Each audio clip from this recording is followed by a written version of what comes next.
ही फार पूर्वीची गोष्ट आहे. एका लहानशा गावात एक धोबी राहत असे. तो आपल्या कुटुंबाचा उदरनिर्वाह करण्यासाठी लोकांचे कपडे धुवत असे. तो एक अतिशय हुशार आणि धूर्त माणूस होता. त्याच गावात एक अतिशय गर्विष्ठ स्वभावाचा व्यापारीही राहत होता. तो एक पुरुष होता आणि तो आपल्या अंगावरची माती सुद्धा कोणाला फुकट देणारा नव्हता. एके दिवशी एक धोबी लोकांच्या घरी धुतलेले कपडे पोहोचवण्यासाठी व्यापाऱ्याच्या वस्तीत आला. उन्हाळ्याचे दिवस होते आणि ऊन तळपत होते. मग व्यापाऱ्याच्या घराबाहेर उभे असलेल्या एका मोठ्या पिंपळाच्या झाडावर त्याची नजर पडली. त्याची दाट सावली पाहून त्याने थोडा वेळ त्याच्या खाली विश्रांती घेण्याचे ठरवले.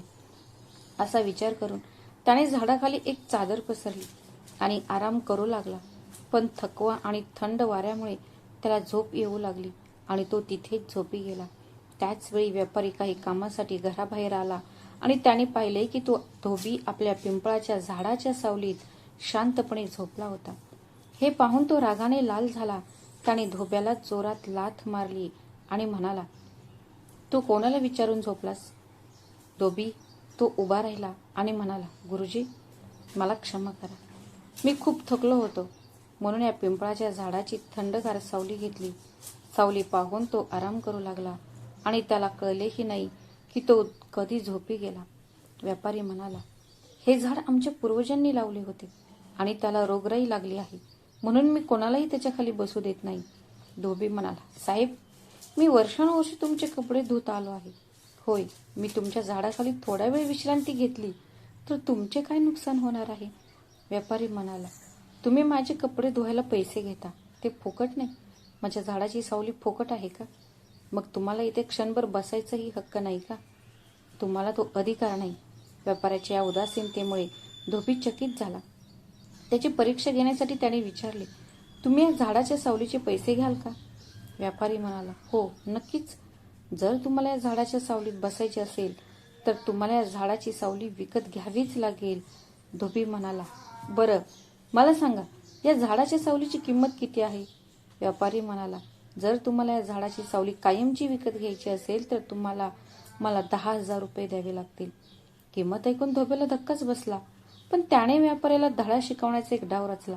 त्याने थोडा वेळ विचार केला आणि मग पुन्हा घासाघीस करत म्हणाला, साहेब, ही किंमत खूप जास्त आहे. या सावलीच्या बदल्यात मी तुम्हाला माझ्याकडून 1,000 रुपये देऊ शकेन.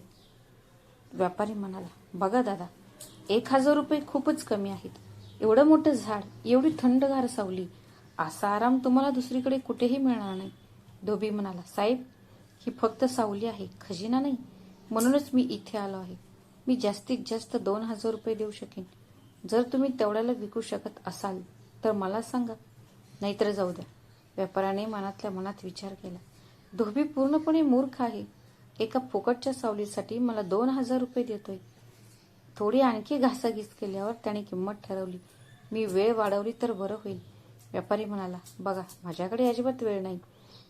जर तुम्हाला या झाडाची सावली विकत घ्यायची असेल तर तुम्हाला 5,000 रुपये द्यावे लागतील. मी माझ्या झाडाची सावली तुम्हाला त्यापेक्षा कमी किमतीत विकू शकत नाही. तो धोबी सुद्धा खूप हुशार होता. त्याने त्या व्यापाऱ्याला आधीच धडा शिकवला होता म्हणून त्याने 5,000 रुपये दिले. ती सावली रुपये 500 मध्ये विकत घ्यायला तयार झाला. धोबी म्हणाला, ठीक आहे, मी सगळी कागदपत्र तयार करीन. मी या झाडाची सावली विकत घेईन.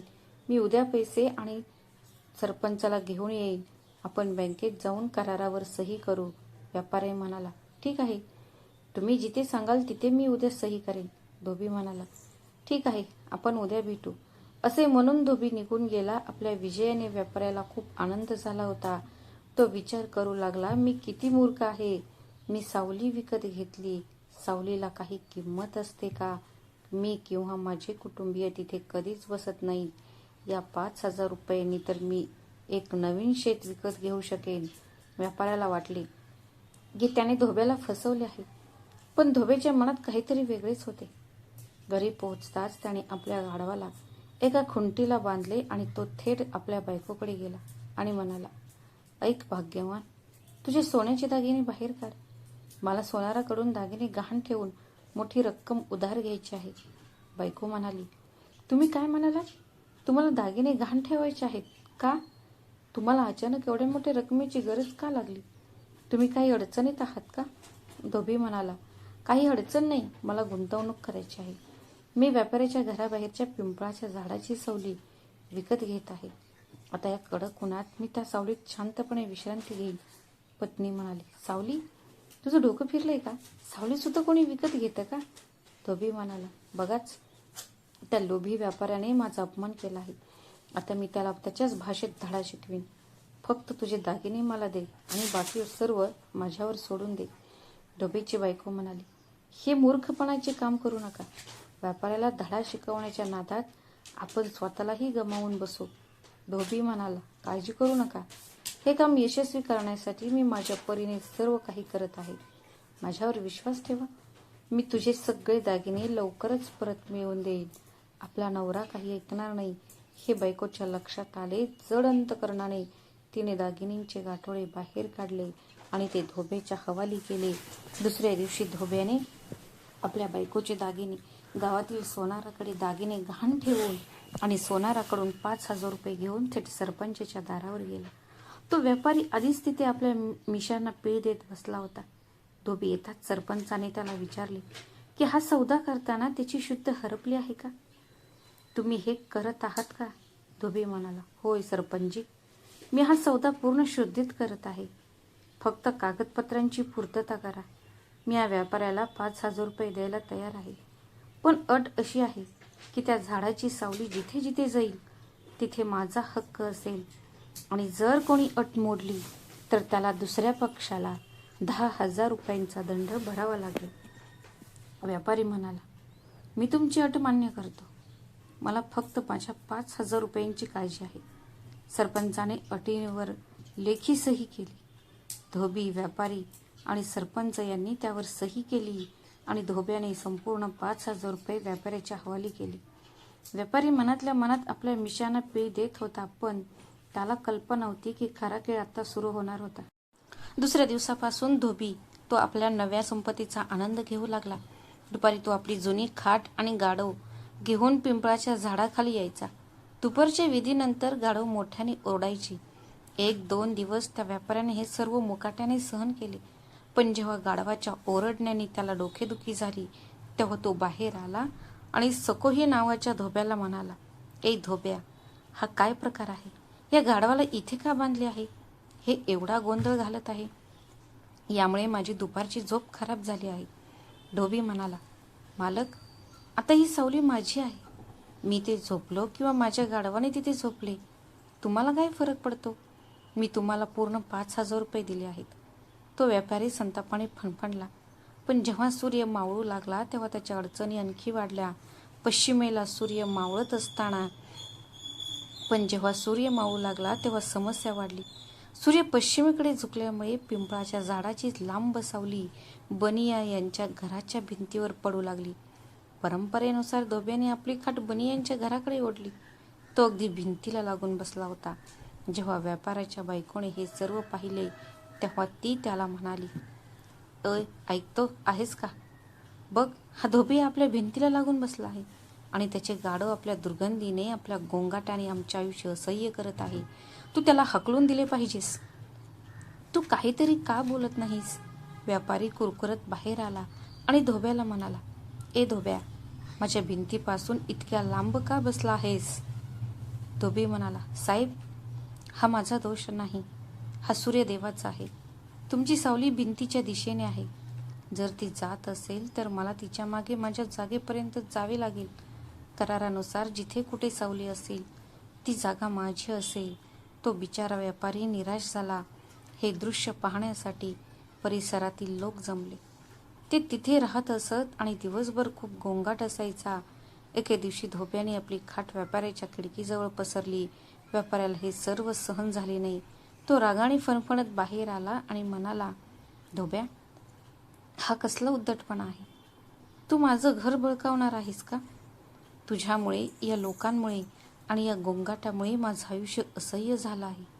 धोबी म्हणाला, साहेब, तुम्ही उगाचच चिडताय. मी तुमचं घर का बळकावू? मी फक्त माझी सावली शोधतोय. तुम्ही रागावला आहात. मी तुमचं घर का ताब्यात घेऊ? मी फक्त माझ्या सावलीचा पाठलाग करतो.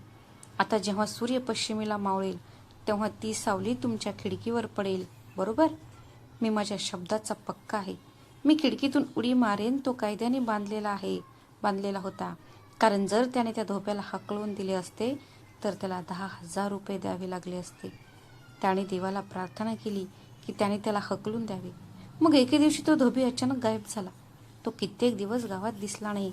हे पाहून तो व्यापारी खूप आनंदी झाला आणि मनातल्या मनात विचार करू लागला की कदाचित देवाने त्याची प्रार्थना ऐकली असावी. तो मूर्ख धोबी कुठेतरी पळून गेला किंवा दमून खाली बसला. बरं, संकट टळले, पण व्यापाऱ्याचा आनंद फार काळ टिकला नाही. त्या दुपारी व्यापारी आपल्या घरी आराम करत असताना त्याला अचानक बाहेर गोंधळाचा आवाज ऐकू आला. तो बाहेर आला आणि त्याने पाहिले तर काय, तिथे फक्त धोबीच नव्हता तर व्यापाऱ्याच्या घरासमोर एक अख्खे प्राणी संग्रहालयच उभारले होते. तिथे जनावरांचा एक मोठा मेळावा भरला होता. बकऱ्यांच्या ओरडण्याने आणि गाई म्हशींच्या हंबरण्याने व्यापाऱ्याचे जगणे असह्य झाले होते. रागाने खवळून तो धोब्याकडे गेला आणि म्हणाला, हा कसला तमाशा आहे? हा तर जनावरांचा खेळ आहे. हा कळप इथे काय करत आहे? हे माझं घर आहे किंवा तबेला? धोबी म्हणाला, हा एक देखावा आहे. नाही साहेब, हे सगळे माझे प्राणी आहेत. माझ्या घरात जागा कमी पडत होती म्हणून मला वाटलं जेव्हा मी इतका महागडा शेड विकत घेतला, आज त्याचा पुरेपूर फायदा का घेऊ नये? आजपासून माझे सर्व प्राणी या पिंपळाच्या झाडाच्या सावलीखाली राहतील. व्यापारी म्हणाला, तुमचं डोकं फिरलं आहे. माझ्या भिंतीजवळ राहणाऱ्या या सर्व प्राण्यांसोबत त्यांच्या दुर्गंधी आणि गोंगाटात मी कसा राहणार? धोबी म्हणाला, मालक, तुमचं अगदी बरोबर आहे, पण मी काय करू शकतो? मी फक्त माझी सावली वापरत आहे. आता जर ही सावली तुमच्या जमिनीवर पडत असेल तर त्यात माझा काय दोष आहे? जर तुम्हाला माझ्या सावलीचा त्रास होत असेल तर तुम्ही तुमची जमीन दुसरीकडे हलवावी. कारण करारानुसार या झाडाची सावली ही माझी मालमत्ता आहे. मी इथे झोपू किंवा माझी म्हैस तिथे बांधू हा माझा हक्क आहे. जर तुम्ही मला थांबवले तर करारानुसार तुम्हाला मला नुकसान भरपाई म्हणून 10,000 रुपये द्यावे लागतील. वैतागून व्यापाऱ्याचा संताप झाला आणि तो म्हणाला, काय मूर्खपणा करताय? जमीन म्हणजे अशी काही वस्तू आहे का जी मी सहज उचलून दुसरीकडे नेऊ शकेन? जमीन इथेच राहील. तुम्ही तुमची ही केविलो आणि सावली दुसरीकडे घेऊन जा. धोबी म्हणाला, जर तुम्हाला हे हवं असेल तर मी आज हे पिंपळाचे झाड तोडून माझ्यासोबत घेऊन जाईल. शेवटी याच झाडाला त्याचे नाव मिळाले आहे. जर हे झाड गेले तर सावलीच राहणार नाही. व्यापारी म्हणाला, हे झाड माझ्या पूर्वजांचे प्रतीक आहे. तुम्ही त्याला साधा स्पर्श सुद्धा करू शकत नाही. आता तो व्यापारी चारी बाजूंनी घेरला गेला होता आणि त्याला आपल्या कृत्याचा खूप पश्चाताप होत होता. त्याने आपल्या नातेवाईकांचा आणि मित्रांचा सल्ला घेतला. ते सर्व एकच म्हणाले, त्या धोब्याने तुला पैसे तडकवले आहे. आता तू फक्त दंड भरूनच मुक्त होऊ शकतोस. दुसऱ्या दिवशी तो व्यापारी जड अंतकरणाने 10,000 रुपये घेऊन सरपंचाकडे आला आणि म्हणाला, सरपंच, मला हा करार मोडायचा आहे आणि माझ्या झाडाची सावली परत द्यायची आहे. मला फक्त माझी मनशांती परत हवी आहे. अटीनुसार व्यापाऱ्याने धोब्याला दंड म्हणून 10,000 रुपये दिले. धोब्याचे पैसे दुप्पट झाले होते. सोनाराकडून दागिने मिळाल्यावर तो आनंदाने घरी परतला. तो आला आणि त्याने दागिने आपल्या पत्नीच्या हातात ठेवले. दागिने पाहून धोबीची पत्नी उद्गारली, अरे, तुम्ही हे इतक्या लवकर आणि इतक्या पैशांसोबत परत आणले? धोबी म्हणाला, मी तुला माझ्यावर विश्वास ठेवायला सांगितले होते. त्या लोभी व्यापाऱ्याचा गर्विष्ठपणाची ही शिक्षा आहे. दुसऱ्या दिवशी धोबी पुन्हा त्याच झाडाखाली गेला जिथे व्यापारी उदासपणे बसला होता. धोब्याने शांतपणे समजावून सांगितले, मालक, एक गोष्ट नेहमी लक्षात ठेवा. हा सूर्यप्रकाश, पाऊस आणि सावली या सर्व गोष्टी देवाच्या देणग्या आहेत. त्या अनमोल आहेत. त्यांच्यावर कोणीही मालकी हक्क सांगू शकत नाही. त्यांच्या आनंदाचा उपभोग सर्वजण घेतात. व्यापारी आपली चूक लक्षात आली. त्याने मान झुकवली आणि त्या दिवसापासून त्याने गावात कोणालाही स्पर्श करण्यास नकार दिला. त्यांना एकत्र अनुभवण्यातच खरी मजा आहे. त्याने मस्तक झुकवले आणि त्या दिवसापासून तो गावात कोणाशीही बोलला नाही. पिंपळाच्या झाडाच्या सावलीखाली बसण्यापासून त्याला कोणी थांबवले नाही. मित्रांनो, तुम्हाला कथा आवडली असेल तर व्हिडिओला लाईक करा, शेअर करा आणि आमच्या चॅनलला सबस्क्राईब करायला विसरू नका. भेटूया अशाच आणखी एका नवीन कथेत. तोपर्यंत स्वतःची आणि तुमच्या प्रियजनांची काळजी घ्या. श्री स्वामी समर्थ. धन्यवाद.